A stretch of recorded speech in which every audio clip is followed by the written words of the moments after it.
여러분 보이차라는 이야기를 들어보셨습니까? 저는 보리차인 줄 알았어요. 그런데 보이차라는 것이 있다고 합니다. 보이차가 비싼 거는 상당한 가격을 하는데요. 최근 몇 년 전에 5파운드 정도 되는 보이차가 30만 불 정도에 팔렸다고 합니다. 그게 얼마나 되는지 잘 모르겠습니다. 그래서 지금도 중국에서 좀 부유한 분들은 티를 마실 때 비싼 보이차를 마시는데요. 보통 10g 정도에 한 7, 8천 불 정도 되는 것을 마신다고 합니다. 10g이면 몇 사람이 먹는지 모르겠습니다. 우리 이렇게 한번 가정해서 생각해 볼 수 있습니다. 저희 성도분들 가운데 예를 들어서 인근 세크라멘토로도 몇 가정 이사 가셨잖아요. 세크라멘토를 제가 이제 모처럼 방문을 했습니다. 그래서 어느 성도님 가정에 갔는데 제가 반갑다고 그분들이 이제 음식을 맛있는 걸 준비해 주십니다. 저도 물론 혼자 가지 않고 예를 들어서 장로님들과 또 선교위원이라든가 이렇게 같이 갔다고 가정을 하겠습니다. 한 열댓 명이 식사를 맛있게 먹고요. 또 맛있는 차가 있어서 준비됐다고 해서 맛있게 차를 마십니다. 근데 그 차를 먹은 가격이 한 3천만 원쯤 나옵니다. 한 3만 불 정도 합니다 라고 얘기를 들으면 어떻게 될까요? 우리도 가슴이 철렁하겠지만 그 얘기를 들은 사람들은 굉장히 그런 티를 준비해서 대접하는 사람도 이상하게 볼 거고요. 그것을 먹고 하루 저녁에 15명에서 3천만 원을 날려버렸다는 그 사실에도 놀라버릴 것입니다. 그럼 얘기하기 참 조심스럽고 쉬쉬해야 되는 거죠. 그런데 제가 좀 주책맞게 와가지고는 여러분들에게 그걸 얘기하면서 여러분 그 성도님이 대접하는 손길이 얼마나 훌륭합니까? 그 사랑이 얼마나 귀합니까? 여러분들도 반드시 그와 같이 하셔야 됩니다 라고 얘기한다면 여러분들이 뭐라고 생각하시겠습니까? 나이가 많지도 않고 적지도 않은 적당한 나이에 미쳤구나 이렇게 여러분들이 아마 생각하지 않으시겠어요? 정말 목사가 됐구나 아마 이렇게 될 것입니다.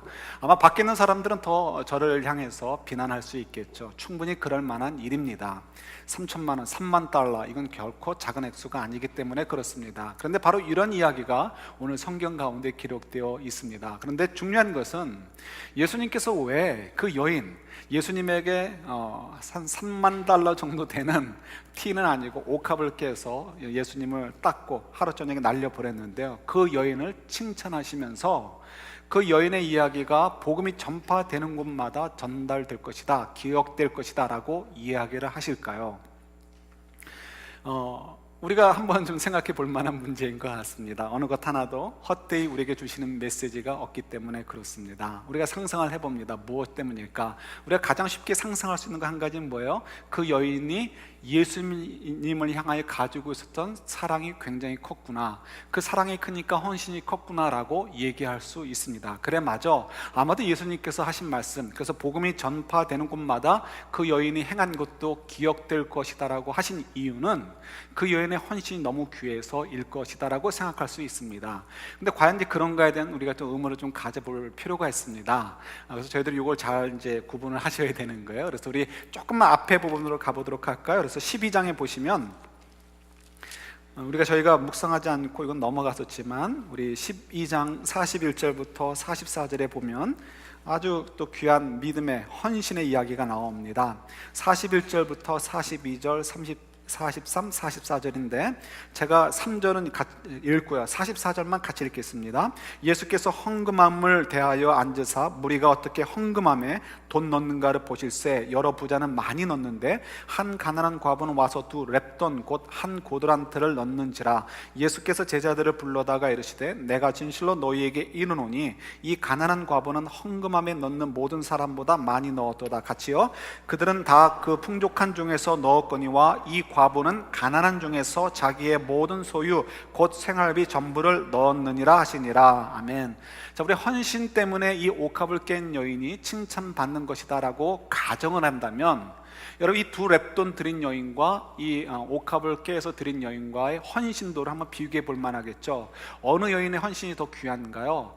두 렙돈에 비해서 3만 달러의 가치가 있는 옥합은 더 귀한 것입니다. 그래서 이것이 더 귀하다, 이 헌신이 더 크다라고 우리는 쉽게 얘기합니다. 그러나 예수님께서 분명히 선언하셨죠. 이 옥합을 깬 여인을 갖다가 대고 한 얘기는 아니지만 그 여인을 그대로 대입해서 이야기해도 됩니다. 이 여인은 많은 것 중에 일부를 드렸어. 그러나 이 두 렙돈 드린 여인은 자기의 전부를 드린 거야. 그러면 헌신도가 누가 더 큰 거예요? 얘기할 것도 없이 두 렙돈을 드린 여인입니다. 그런데 이 두 렙돈을 드린 여인에게는 그런 칭찬을 하지 않으셨는데, 그러나 옥합을 깬 여인에게는 어떻게 해요? 복음이 전파되는 것마다 이 여인의 행한 일도 증거될 거야 라고 얘기를 하셨을까요? 이 두 렙돈을 드린 여인은 예수님께 직접적으로 오지 않고, 옥합을 깬 여인은 직접적으로 예수님께 전달되어졌기 때문일까요? 어떤 면에서 그런 이렇게 이기적인 측면이 아니고 이렇게 함께 피부를 이렇게 부딪혔다는 면에서는 일견 이해가 될런지도 모르겠지만 그런 유로 설명하지 않으셨을 거예요. 그렇다면 어떤 디퍼런스가 있을까요? 차이가 있을까요? 사실은 결론적으로 얘기하면 차이는 없습니다. 그냥 그 상황에 맞게끔 그 얘기를 하셨던 거에 지나지 않습니다. 왜 그런가 좀 저기에 대한 설명을 좀 드리도록 할게요. 두 렙돈 드린 여인이나 또 옥합을 깬 여인이나 그 밖에 많은 성경에 나오는 모든 하나님의 백성들이나 차이는 없어요. 그래서 결론적으로 다시 한번 말씀드린다면, 이 옥합을 깬 여인처럼 모든 사람들은, 그리스도 안에 있는 사람들, 주의 백성으로 사는 사람들은 복음이 전파되는 곳들마다 그들의 이름도 기억될 만한 인물들이 되는 것이고, 그런 삶을 살게 된다는 것이 우리가 오늘 묵상하려고 하는 내용이기도 합니다. 여러분, 이 여인이 예수님께 옥합을 깨서 향유를 부어드렸는데 그것이 정말 예수님께 도움이 될 만한 일이었을까 생각해 보는 것이 필요합니다. 예수님께서 예루살렘에 입성하셨어요. 당시에 수많은 사람들이 절기 때 몰려들었으니까요, 예루살렘 조그만 성 안에는 모든 사람들이 이렇게 기숙할 수가 없습니다. 그냥 머무를 수가 없는 거죠. 호텔이 있는 것도 아니고, 또 그 다음에 이렇게 집들이 많은 것도 아니고요. 제한되어 있잖아요. 그러니까 대부분의 많은 사람들은 예루살렘 주변에 있는 위성 마을들에 머물면서 이제 그 절기를 지키기 위해서 아침이면 예루살렘을 방문했다가 오후 늦게는 다시 또 돌아오는 그런 일들을 했습니다. 예수님도 마찬가지예요. 일부러 더 그러셨는지 베다니에 머물러 계시면서 예루살렘에 머물지 않으셨습니다. 분명히 예루살렘에도 머물 사람들이 있을 텐데 일부러 그렇게 안 하셨던 것 같아요. 베다니 여러 집에서 왔다 갔다 하시면서 이렇게 거하셨다는 것을 성경이 기록하는데요, 어느 날 저녁에 이 여인이 관련된 집에 머물게 되었습니다. 이 여인이 예수님께서 많은 사람들과 함께 식사를 할 때 살짝 다가갑니다. 그리고 옥합을 깹니다. 이 옥합은 당시로서는 수입품의 항목이 되는 거죠. 그래서 수입을 해서 만든 옥합인데요, 한 번 깨면 그냥 다 써야 되지 다시 세이브할 수 있는 것이 아니라고 합니다. 이 가격은 성경에서 얘기하는 걸 봐서 오늘날로 환산한다면 그냥 이렇게 굳이 환산한다면 한 3만 불이 좀 더 되지 않을까라는 가치를 갖습니다. 근데 이건 상대 가치지 절대 가치는 아마 이거보다 훨씬 더 높지 않았을까 생각을 합니다. 그러니까 아무나 가질 수 있는 것은 아니고요, 아마도 이 여인이 굉장한 부유층이고 또 지위가 있었던 것 같습니다. 그래서 그 당시에는 자기 가정에 또 집안의 지위를 이렇게 좀 자랑하고 나타내기 위해서 이런 고급한 옥합을 보유했다고 합니다. 그러니까 이 여인은 그 귀한 것을 가지고 있다가 깨게 된 것이죠. 이 여인은 부유했지만 그러나 그 자리에 있었던 대부분의 사람들, 그리고 당시의 유대 대부분의 사람들은 굉장히 가난했습니다. 여러분 조선시대 아시죠? 우리가 잘 아는 조선시대를 생각하시면 돼요. 조선시대 잘 살았던 그러니까 잘 살았다는 표현이 안 좋고 부유했던 사람들이 얼마나 되겠습니까? 1% 됐을까요? 끼니를 하지 않아도 되는 사람들은 아마 1%가 넘지 않았을지 모릅니다. 정말 대부분의 사람들이 보릿고개를 겪으면서 죽었어야 됐고요, 굶어서 정말 소나무 껍데기를 뜯어다가 먹어야 됐던 시대, 그런 것이 과거죠. 그건 조선시대만이 아니고 그 이전으로 갈수록, 또 우리 한국 땅에서만이 아니고 전 세계적으로 다 이렇게 피할 수 없었던 가난의 문제였습니다. 유대인들도 마찬가지였습니다. 지금이야 좀 유대인들 세력이 좀 있다 없다 하지만 그때 얼마나 가난했습니까? 그래서 대부분의 사람들이 소작농 아니면은 이렇게 포도원에서 일하던 밭에서 일하던 자기 땅이 아니라는 거죠. 또 아니면은 이제 이렇게 레이크 타워 크기 사이즈의 갈릴리 호수에서 물고기 잡아서 그냥 끼니를 간신히 연명하는 그 정도의 수준밖에는 살지 못했던 시대입니다. 그러니까 예수님을 따르는 많은 사람들 가운데 일부 극히 소수는 예수님께 많은 것들을 헌금하고 그의 사역을 서포트할 수 있을 만한 재력이 있는 분도 있었지만, 대부분의 사람들은 저희들 만큼 사는 정도가 아니고 굉장히 가난한 사람들인 거예요. 월표도 없고 그야말로 그냥 하루 먹고 지내면 감사할 수 있는 그런 사람들의 대부분의 사람들이었습니다.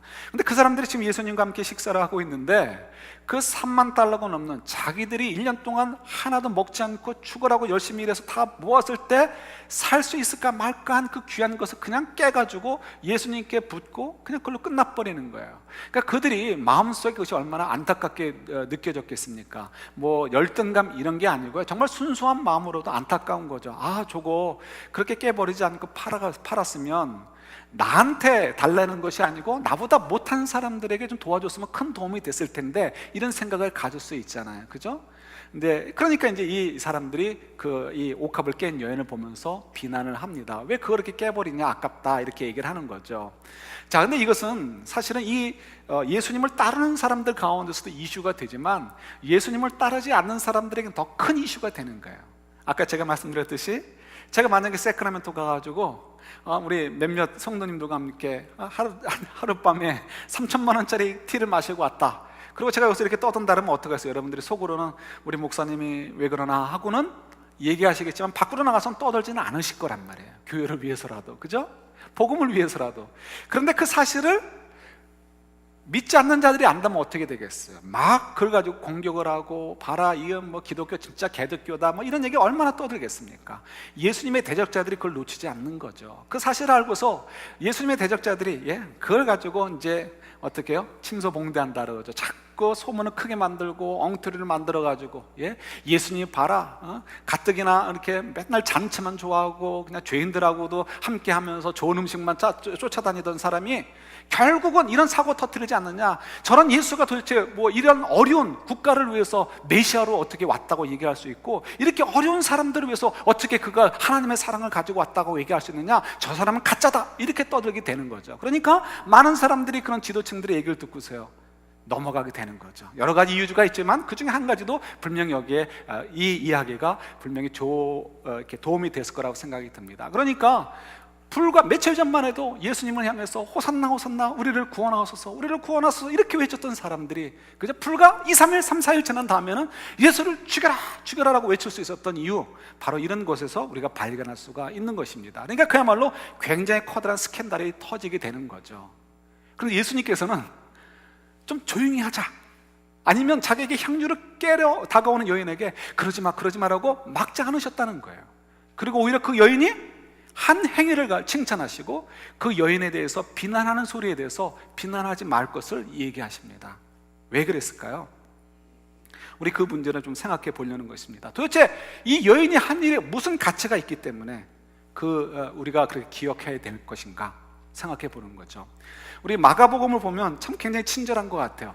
8장, 9장, 10장에 보면 각 장별로 한 번씩 3번에 걸쳐서 반복되는 이야기가 있습니다. 그 얘기는 뭐냐면 예수님께서 앞으로 고난을 당하실 것이다라는 예언이 기록되어 있습니다.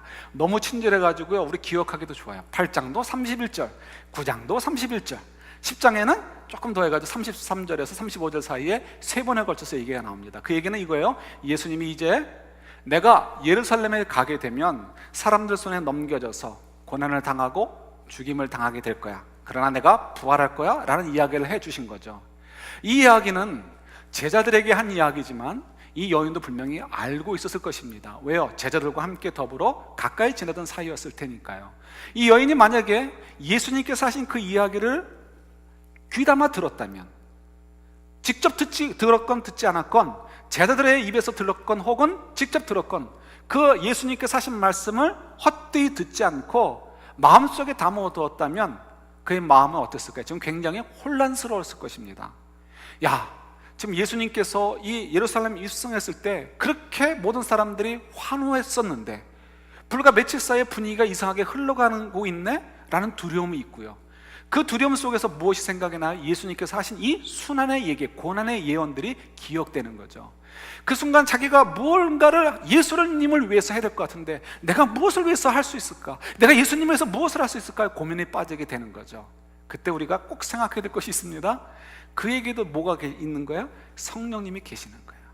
우리가 자꾸 이 좀 신약의 시대, 오순절 이후에 성령의 시대다라고 해서 구약 시대는 성령께서 역사하지 않으신 거로 생각을 해요. 그렇지 않습니다. 구약에 비해서 신약 시대는 완전히 성령께서 그야말로 풍성하게 역사하시는 시대다라는 면에서는 맞는 이야기예요. 그러나 구약에서도 어느 누구도 성령의 도우심이 없이는 마음의 할례를 받을 수 있어요, 없어요? 없단 말이에요. 어느 누구도 성령의 인도하심이 없이는 하나님이 기뻐하시는 일을 할 수 있어요, 없어요? 없단 말이에요. 그러니까 구약에서 구원을 받은 사람도 할례로 구원받은 것이 아니고 어떻게 해요? 마음의 할례로 성령님의 세례를 받아서 그가 어떻게 해요? 구원을 얻게 되는 거죠.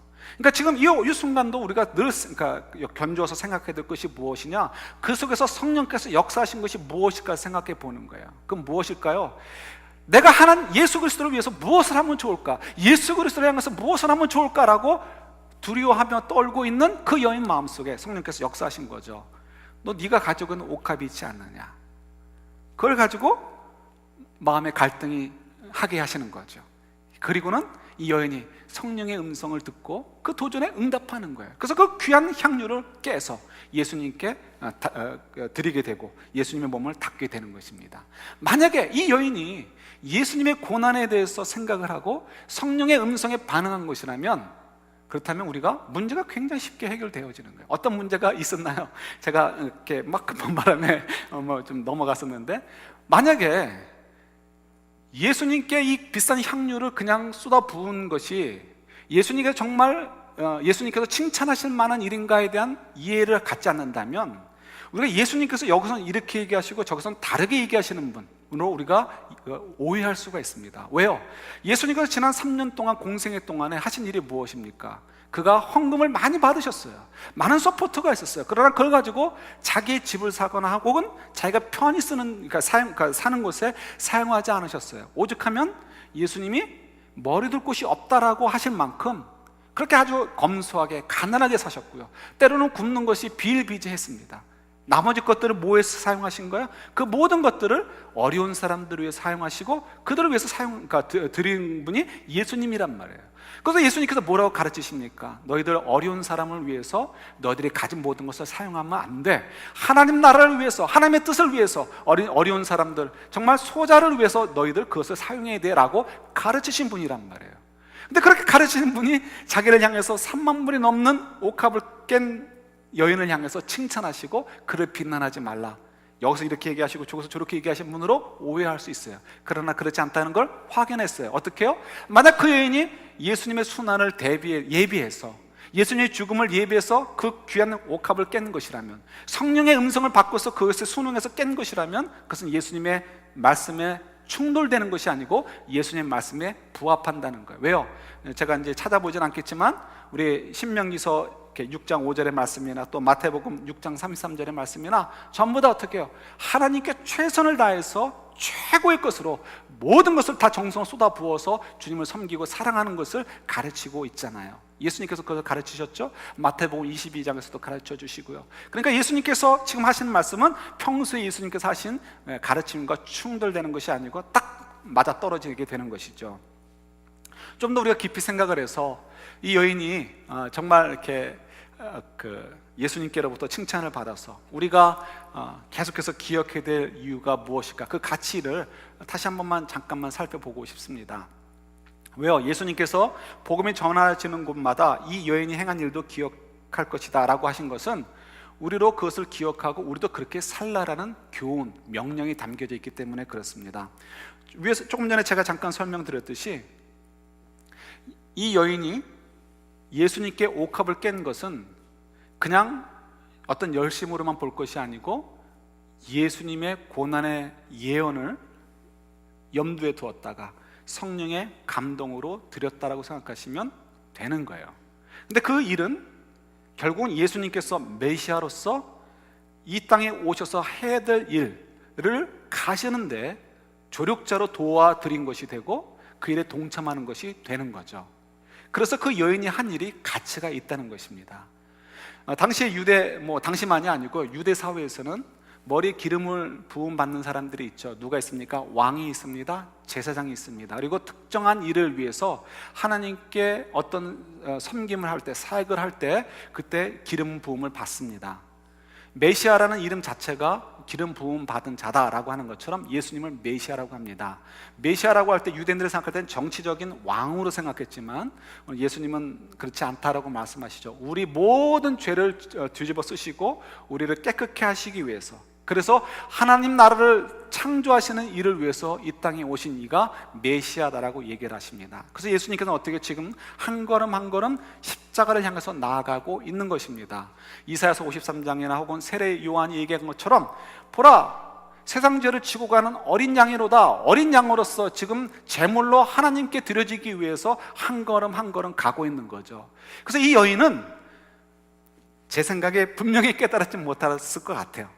그 여인이 정말 이 예수님께서 메시아로서 죽임을 당하시러 가신다, 그러나 우리 죄를 결국 깨끗게 하실 이다라고 하는 것을 100% 다 이해는 하지 못했을지라도 그 과정에서 어렴풋이라도 그 일에 동참하고 있는 거예요. 그래서 그 여인이 대신해서 누군가가 해줘야 될 일을 대신해서 마치 상징적으로 예수님 머리에 기름을 부음을 통해서 이분이야말로 바로 구약이나 또 다른 선지자들이 얘기했던, 예언했던 바로 그 메시아다라는 것을 확증해주는 그런 일들을 동참하고 있고 참여하고 있음을 저희들이 보게 됩니다. 그래서 이 여인이 한 일이 가치가 있고 의미가 있는 거예요. 이 뒤에 보면 바로 뒤에 이제 누구의 얘기가 나오냐면 가룟 유다의 이야기가 나옵니다. 가룟 유다, 그도 예수님께서 십자가를 향해 가는 길에 동참을 하게 되죠. 그러나 그가 어느 스탠드에 서 있습니까? 사단의 사이드에 서서 예수님을 이렇게 가시는 길에 동참하게 됩니다. 그가 생각할 때는 사단의 꾀임이 넘어간 거예요. 예수를 죽이게 되면 예수께서 하시려는 목적하시는 말을 무너뜨릴 수 있다라고 생각을 한 거예요. 마치 33년 전에 헤롯 임금처럼. 그래서 예수님을 죽이는데 앞장을 씁니다. 그러나 그의 생각은 잘못되었던 거죠. 예수님 오히려 죽으심을 통해서 예수님께서 이루시려는 목적이 이루어지는 것을 저희들이 보게 되죠. 왜 이 말씀을 드리냐면 우리는 누구나가 자유인일 수 없습니다. 뉴트럴 존에 서 있을 수 없어요. 저희 모두는 옥합을 깬 여인처럼 예수 그리스도의 사이드에 서서 예수님께서 가시고 하시려는 일, 하나님의 일들을 위해서 우리가 헌신할 수가 있고요, 반대로 사단의 사이드에 서가지고 이 가룟 유다처럼 예수님이나 하나님이 하시는 일들을 방해하는 일에 쓰는 것, 이 둘 중에 하나밖에 없다는 것입니다. 그러면서 저희들이 얼마나 이 문제를 잘 깊게 생각해야 되는가에 대한 그런 이 도전을 받게 되는 거고요. 그런 의미에서 예수님께서 우리에게 기억하라고 말씀해 주셨다라고 우리가 생각할 수 있습니다.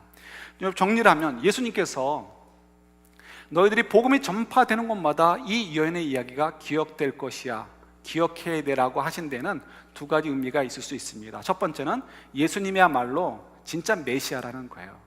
그 한 이야기가 모든 것을 다 설명해 주진 않지만 많은 이야기들이 모아져서 정말 예수님이야말로 확실히 하나님께서 이 땅에 보내주신 하나님의 아들이시고 우리의 모든 죄를 용서해 주시는 바로 어린 양이었어, 그분이야말로 메시아고 그분이야말로 하나님 나라를 창조하신 분이야라고 믿을 수 있는 하나의 증거를 제공해 주고 있는 것이죠. 그러니까 예수님께서도 이 여인이 기억되어져야 된다.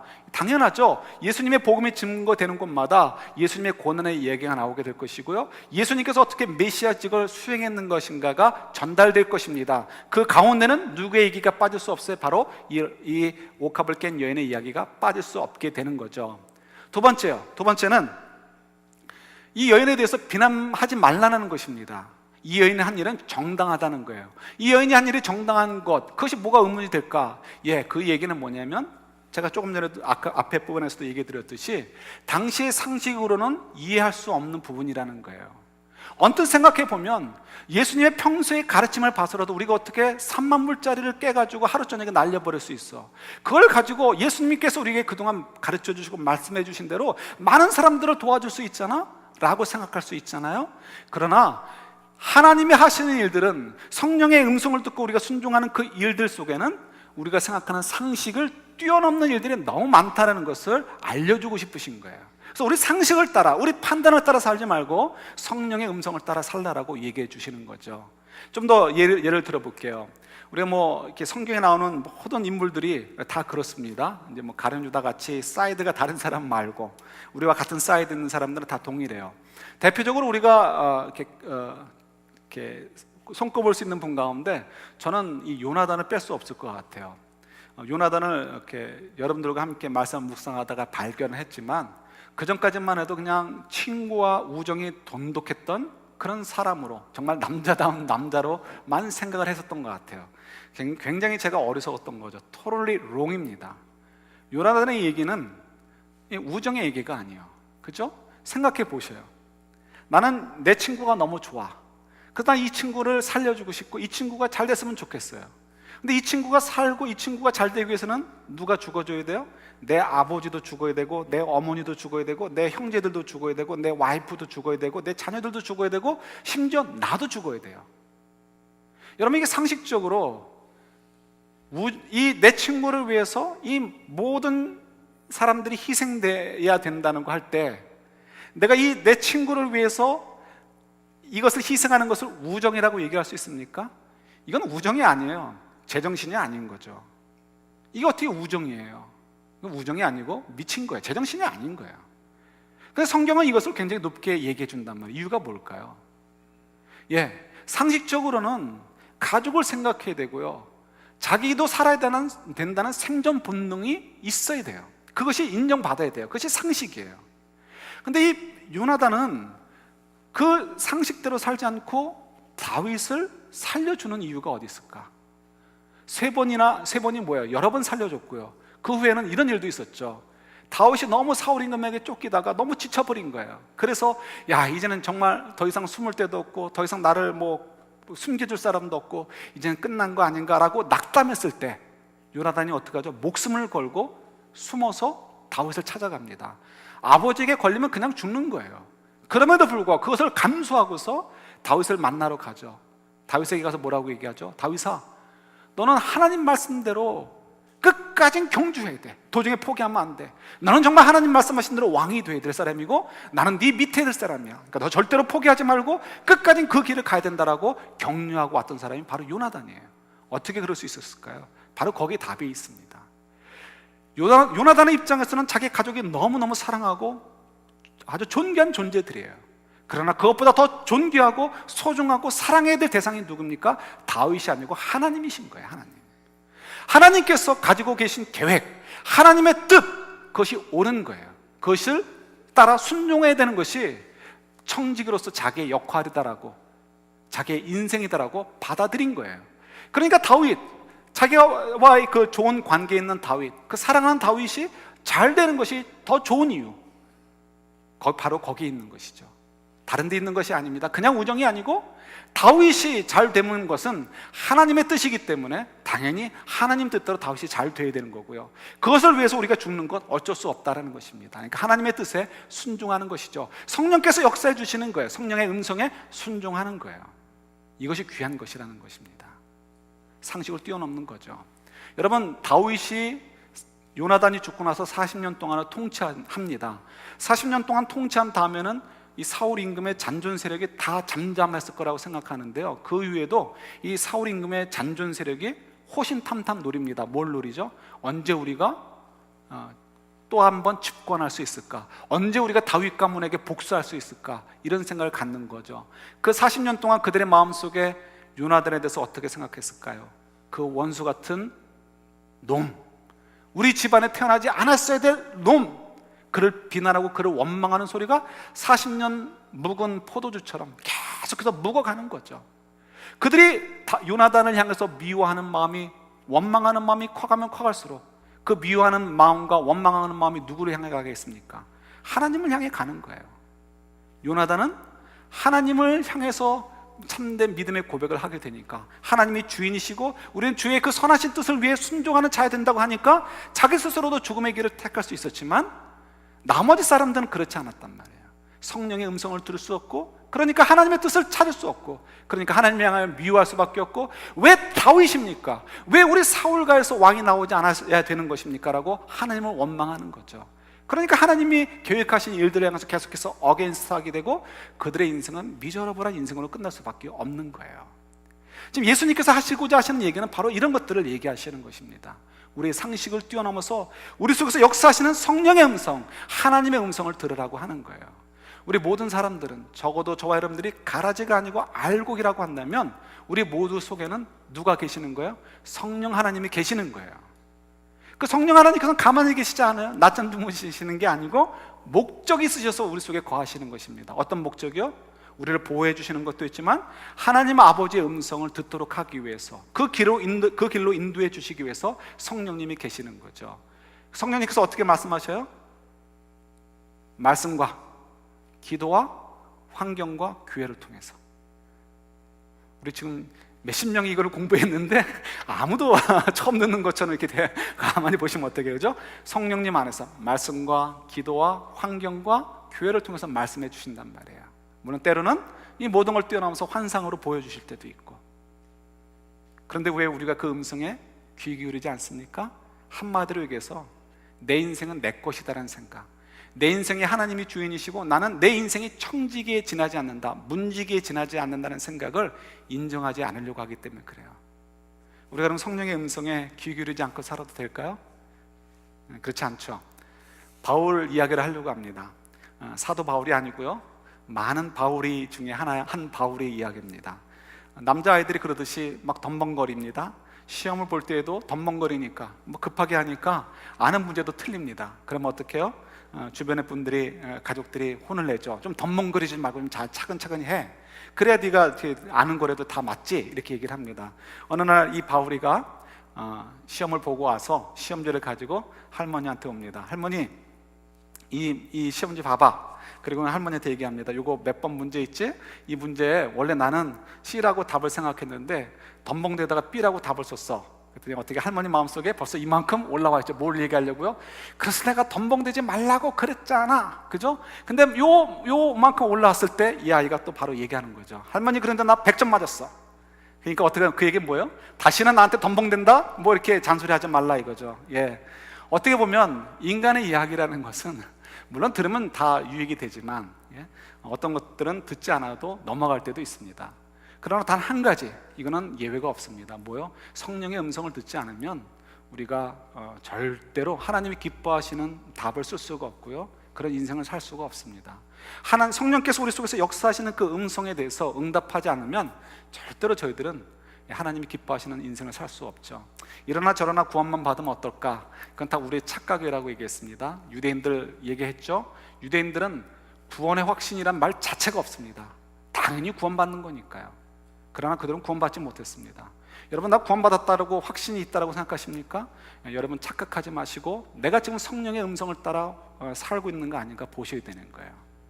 왜 그렇게 중요한가? 우리 성경 한 군데만 찾아보도록 하겠습니다. 마태복음 스킵하고요, 신약성경 맨 마지막에 있는 거 22장, 신약성경 제일 마지막 요한계시록 22장입니다.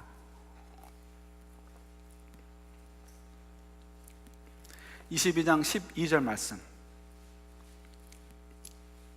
성경이 어떻게 마무리되고 있나 보십시오.